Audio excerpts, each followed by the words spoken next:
Welcome to Blizzard Fire. We hope this video helps fire up your solution. You begin by preparing a confined environment so dependencies do not leak. Create a venv and activate it. Install Python 3. 11 Plus and the framework you chose, for example Fast API for async speed or Flask for simplicity. Once done, scaffold routes, a basic app factory, and a requirements file. Make sure to initialize Git now and commit your working scaffold. This saves time and gives you a rollback point. You will iterate from this reproducible baseline. You now implement the core. Define your endpoints and data contracts, because clear contracts prevent rework. Connect an ORM like SQL Alchemy and create migrations with Alembic so schema changes are versioned. Once data is reliable, add caching with Redis and background processing via Celery or RQ to keep requests fast.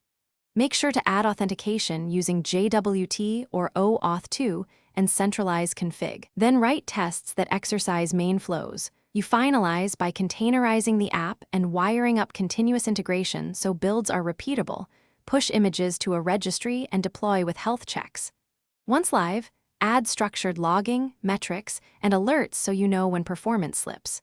Run load tests and configure graceful shutdowns to avoid losing requests. If something breaks, check the app logs and trace the request path. Correlate request ID across services to isolate the failing component quickly, then roll back if needed. Thanks for watching. If you found this helpful, don't forget to like and subscribe.